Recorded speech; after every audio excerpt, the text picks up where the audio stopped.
These are 20 things that veterans do in public that confuse civilians. The first is they flip people off as a greeting, right? True story. Just the other day, I'm driving down the highway and a buddy of mine who is actually a local contractor helping me renovate one of my properties right now, I deployed with in Afghanistan. He and I were both E3s, E4s during Afghanistan. I see him driving past me on the highway. He rolls his window down. I'm in my my C8 Z06. So like he knew it was me. I saw his work truck, is what it is. Rolls his window down. I roll my window down. And as he goes by, we both flip the bird.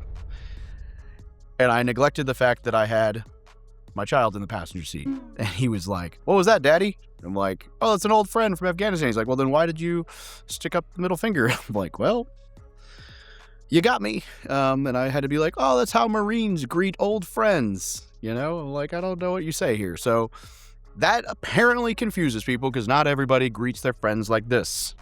I guess that's just a military thing. Number 2 is standing at the position of attention for the national anthem. Right? So for like, especially Marines, but all branches of service, I believe, are able to do this, but this is a Marine Corps thing. Not everybody does this, right? But you are authorized to full position of attention for the national anthem. You are not, like, you do not have to do hand over heart. A lot of veterans, when they get out of the Marine Corps, get out of the military, they go back to hand over heart, but you are totally within your realm to go full position of attention facing the flag during the national anthem. Right? Some people might see that as disrespectful because they think you're not putting your hand over your heart, but it is veteran protocol. Number 3 is roasting your best friends into oblivion, right? We talk so much smack to our best friends to the point where civilians might think that we hate each other, but other veterans just know it's affection. Like, if I'm not talking to you, I don't like you. Number 4, kind of in that same vein, is absolutely destroying other military branches nonstop. Just the constant sibling rivalry that is the different military branches. But then if a civilian joins in or somebody who wasn't in the military tries to like jump in on the fun, we immediately defend each other because, again, it's a sibling rivalry. So it's like, I can talk about my sister or brother, but you can't. Number 5 is avoiding political discourse in public. This one, for some reason, like, I think more people should do this. Like, imagine how much better the world would be if you didn't like regurgitate hateful, divisive media crap from politics all over the internet and have to know that your friends hate everything you stand for and you hate everything your friends stand for. Like, imagine a world where you just didn't talk about like all that negative angst and you just like got along with people based on whether or not you liked them as a person. And then you could still interact with people who have different political beliefs than you because you realize like who you voted for does not mean you're a good or bad person. There's a lot of variables to that, right? So military, we don't talk about politics in uniform. We don't talk about politics while serving. And I have continued that in all of my companies and businesses because I think that is a overall better way to live, is that you can have all of your opinions and discuss all of your opinions, but it does not define you as a human. Number 6 is wearing proper civilian attire at all times, including even a belt. Veterans are the guys who wear belts with their shorts when it doesn't really matter. That's just military habits dying hard. Number 7, and I think this one again might be kind of particularly aimed towards Marines, but loudly and proudly singing their branch's hymn when they hear it. So I notice every year when I go to my kids' like Veterans Day thing for their school, right? All the different branches, there's representatives, everybody stands up, but it's very evident, like the Marines very loudly and proudly sing their hymn. Now, not to say that other branches don't, but I don't think it's on the same level, but that is something that I think confuses people, is that Marines will just stop in place and start singing the Marines hymn when they hear it.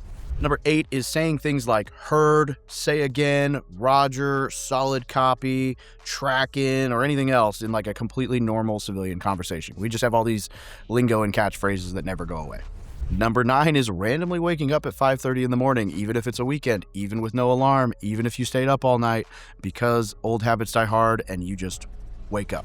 Number 10 here is judging everybody's backpacks, boots, posture, haircut, and time management without meaning to. Like, I'm going to subtly pick up on like, how are you dressed? How are you carrying yourself? How do you appear? What are you looking for? How are you observant? What's going on, right?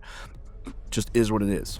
Number 11 is this like deep-seated discomfort when people say, oh, just show up whenever for like a get-together. Because we want to show up 15 minutes early to everything. And so it's like uncomfortable to not know when you need to be somewhere. And people are just like, oh, just whatever. Number 12 is dark humor, and particularly using dark humor at incredibly inappropriate times. It is actually very common for service members to go, oh, wait, was that too soon? because at the end of the day, like, that's our coping mechanism. We have incredibly dark senses of humor. We are inappropriate all the time. It is what it is. We will make a joke out of it. It will offend somebody. Sucks to suck. Number 13 is having an irrational emotional reaction to hearing things such as reveille, taps, a cadence, a helicopter, or even just our military branch hymn in public, right? Like, all of a sudden, reveille goes off, we're up and running. Taps goes off, we pause. You hear a helicopter go by, you're very curious. Like, there's a lot of these things, even gunfire, that I think service members and veterans react to much differently than civilians. Number 14 is last names. You just never let it go. Even to this date in my community, I could yell out a last name and they're going to turn around. Number 15 is the ability to pack for a trip like we're going to Afghanistan for 9 months. I'm actually going to be out of the country for the next 2 weeks, and I'm really trying to challenge myself to fit everything in a single carry-on.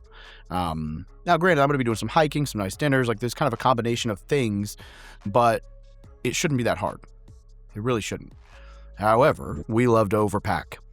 It just is a part of being a veteran, because God forbid, like we basically, in the military, we live by the phrase, I'd rather have it and not need it than need it and not have it. That is a whole thing about training and deployments, and that does not die off. Number 16 is using acronyms that nobody in the civilian world understands, and then sometimes getting a little irritated when you have to stop and explain yourself because you grew up in a world where everybody spoke the same language and acronyms and knew exactly what you were talking about, and so you can abbreviate everything. Number 17 is keeping absurdly specific contingency plans in case of anything or everything, right? Like, some people go to a big concert and they just go to a big concert. Veterans go to a big concert and everybody in the group knows exactly what truck you're going to rally behind if you get lost, if there's an attack, if something crazy happens, right? So you'd be like, oh, if the concert get attacked, we're going to rally at the red truck at 3 o'clock. Number 18 here is the phrase living the dream. You ask any service member or vet how they're doing, and there is a very good chance you will hear the phrase living the dream, and they may have like absolutely dead eyes, just miserable, and they're like, living the dream. And then if you press them about it, which you shouldn't, I don't recommend it because it's just pointless, because they obviously just said, I'm fine, don't talk to me.